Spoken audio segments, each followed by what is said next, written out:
मसीह को पहन लिया। जब हमने मसीह को पहन लिया तो फिर उसके बाद हमारे अंदर अमाल आना शुरू हो जाते हैं। लिखा है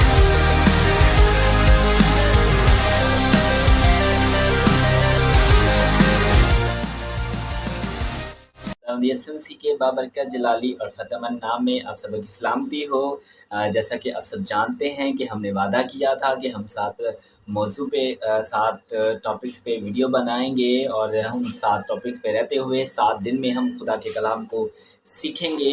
तो जो कि आज का हमारा पहला टॉपिक है, आज हम जिस पे सीखने वाले हैं वो है मसीह में मैं कौन हूँ। अगर आपकी ज़िंदगी में, अगर आपके जितना टाइम आपने अपनी ज़िंदगी में गुजारा है उनमें कभी किसी ने आपसे सवाल पूछा हो कि मसीह में आप कौन हैं, मसीह में आपकी वैल्यू क्या है, तो आज ये वीडियो आपके लिए है।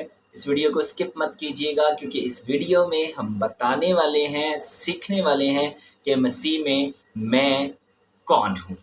तो मेरे साथ रहिएगा और मेरे साथ एक हवाला निकालिएगा। इस हवाले की तलावत करेंगे जो कि इस टॉपिक का मरकज़ी है आयत, वो मरकज़ी आयत है। और जो आयत ली गई है वो है 2 कुरिन्थियों उसका 5 बाब और उसकी 17 आयत में लिखा है। बाइबल मुक़द्दस बयान करती है, इसलिए अगर कोई मसीह में है तो वो नया मखलूक है।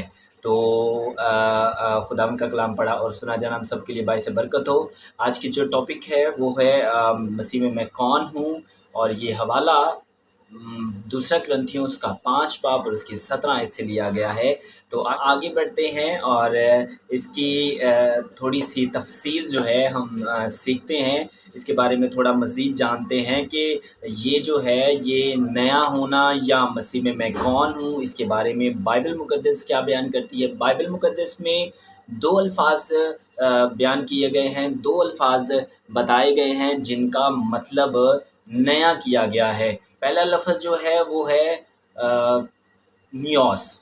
एक लफ्ज़ आता है नियोस जिसका मतलब है ऐसी चीज़ होना, ऐसी चीज़ का बनना जो पहले से मौजूद हो और उसको नया किया गया हो, लेकिन वो पहले से मौजूद हो लेकिन उसको फिर से नया किया गया हो। इस बाइबल मुक़द्दस में दूसरा लफ्ज़ जो है वो काइनोस है, और काइनोस का मतलब है कि वो ऐसी चीज़ जो पहले से मौजूद ना हो, वो अभी नई बनी हो और उसके जैसी पहले कोई चीज़ जो है वो दुनिया में मौजूद ना हो और उसको नया बनाया गया हो।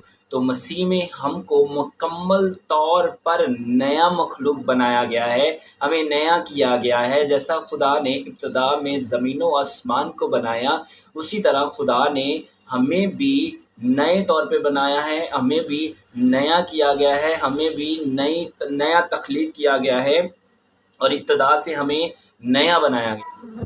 तो लिखा है कि वो महज हमारी पुरानी शख्सियत को पाक नहीं करता, बल्कि वो हमें मुकम्मल तौर पर एक नई शख्सियत बनाता है।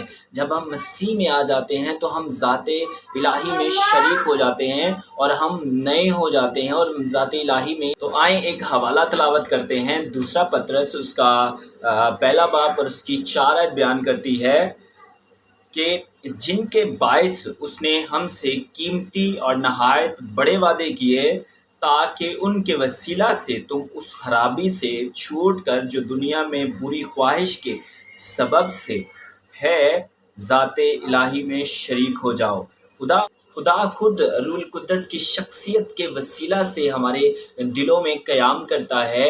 इसी तरह हम मसीह में हैं और मसीह जो है वो हम में बसा हुआ है, मसीह हम में है। इसी तरह मसीह में हम नया जन्म लेते हैं, बहाल होते हैं, नए सिरे से पैदा होते हैं। नई फितरत खुदा के साथ रफ़ाकत करती है, उसकी मर्ज़ी की फर्मा बरदारी करती है और उसकी खिदमत के लिए वक़फ़ होती है।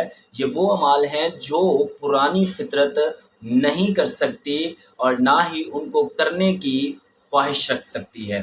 मेरे साथ एक और हवाला निकालिएगा, हम उसको तलावत करेंगे।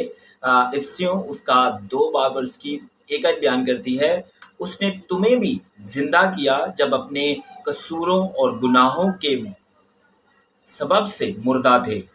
ऐसा اور ایسا اس وقت ہوتا ہے جب ہم مسیح کی موجودگی سے لبریز ہوتے ہیں، اور مسیح ہمیں مکمل طور پر ایک نئی زندگی دیتا ہے، ایک نئی فطرت دیتا ہے، اور پرانی زندگی جو ہے وہ غیر فانی زندگی جو ہے وہ ہمیں نہیں بلکہ ہمیشہ کی زندگی ہمیں اسی طرح ایک اور حوالہ میرے ساتھ نکالیے گا۔ رومیو اس کا 6 باب اور اس کی 4 آیت بیان کرتی ہے، پس موت میں شامل ہونے کے بپتسمہ کے وسیلہ سے ہم اس کے ساتھ دفن ہوئے، تاکہ جس طرح مسیح باپ کے جلال کے وسیلہ سے مردوں میں سے جلایا گیا، اسی طرح ہم بھی نئی زندگی میں چلیں۔ آمین۔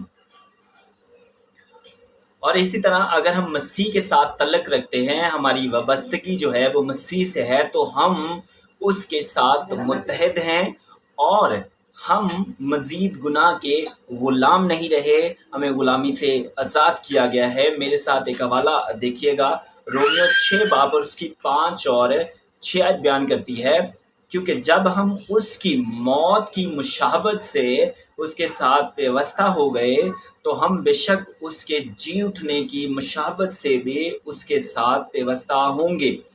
چنانچہ ہم جانتے ہیں کہ ہماری پرانی انسانیت اس کے ساتھ اس لیے مسلوب کی گئی کہ گناہ کا بدن بیکار ہو جائے، تاکہ ہم آگے کو گناہ کی غلامی میں نہ رہیں، نہ چلیں۔ آمین۔ ہم مسیح کے ساتھ زندہ کیے گئے ہیں۔ اسی طرح ایک اور حوالہ دیکھیں گے، افسیوں 2 باب اور اس کی 5 آیت بیان کرتی ہے، جب قصوروں کے سبب سے مردہ ہی تھے تو ہم کو مسیح کے ساتھ زندہ کیا گیا۔ آمین۔ اسی طرح ایک اور حوالہ دیکھیں گے، رومیو 8 باب اور اس کی 29 آیت بیان کرتی ہے، کیونکہ جن کو اس نے پہلے سے جانا ان کو پہلے سے مقرر بھی کیا کہ اس کے بیٹے کے ہم شکل ہوں۔ آمین۔ میرے عزیزو، اب ہم پر جو ہے وہ سزا کا حکم نہیں رہا، کیونکہ اب ہم جسم کی ہدایت سے نہیں بلکہ روح کی ہدایت سے چلتے ہیں، اس لیے اب ہم پر سزا کا حکم نہیں رہا، کیونکہ اب ہم مکمل طور پر ایک نئی مخلوق ہیں۔ ایک اور حوالہ تلاوت کریں گے، رومیو 8 باب اور اس کی 1 آیت، پس اب جو مسیح یسوع میں ہیں ان پر سزا کا حکم نہیں، کیونکہ میں نے ایسا آلریڈی بتا دیا کہ اب ہم نئی مخلوق ہیں اور مسیح میں ہیں، تو اس لیے ہم پر سزا کا حکم نہیں رہا، اور ہم دوسرے ایمانداروں کے ساتھ مسیح کے بدن ہیں اور اس کا عضو ہیں۔ اسی طرح ایک اور حوالہ ہم تلاوت کریں گے، رومیو اس کا 12 باب اور اس کی 5 آیت بیان کرتی ہے، اسی طرح ہم بھی جو بہت سے ہیں مسیح میں شامل ہو کر ایک بدن ہے اور آپس میں ایک دوسرے کے اعضاء ہیں۔ خدا ان کا کلام پڑھا اور سنا جانا ہم سبوں کے لیے باعث برکت کا سبب ٹھہرے۔ خداوند اس کلام کے وسیلہ سے، اس سنے ہوئے اور سیکھے ہوئے کلام کے وسیلہ سے ہم سب کو بہت زیادہ برکت دے۔ میں امید کرتا ہوں کہ آپ سب نے خدا کے کلام میں سے بہت کچھ نیا سیکھا ہوگا۔ اسی طرح اگر آپ خدا کے کلام میں سے اور مزید باتیں سیکھنا چاہتے ہیں، مزید ٹاپکس پہ خدا کے کلام کو سیکھنا چاہتے ہیں، تو ہمارے اس چینل کو ضرور سبسکرائب کیجئے گا۔ خداوند آپ کو بہت زیادہ برکت دے، اور مجھے اپنی دعاؤں میں ضرور یاد رکھیے گا۔ آج کے کلام کے وسیلہ سے خداوند ہم سب کو، ہماری پوری فیملیز کو بہت زیادہ برکت دے، اور اس کلام کو، اس میسیج کو اپنے دوستوں میں، اپنی فیملیز میں ضرور شیئر کیجئے گا، تاکہ سب اس کلام کے وسیلہ سے برکت پائیں۔ مسیح میں آپ سب کی سلامتی ہو۔ خداوند آپ سب کو بہت برکت دے۔ تھینک یو، آپ نے ٹائم نکالا۔ ویڈیو اچھی لگی، جن کو اس خدا کے کلام کی سمجھ آئی ہے وہ کمنٹ میں ضرور بتائیے گا کہ آپ کو یہ ویڈیو کیسی لگی، خدا کے کلام میں سے آپ نے برکت پائی، اور یہ اس کلام کے وسیلہ سے آپ کو بہت زیادہ سمجھ آئی، بہت کچھ سیکھنے کو ملا۔ میں امید کرتا ہوں کہ آپ کمنٹ سیکشن میں آئیں گے اور ضرور اپنی رائے دیں گے۔ Thank you so much.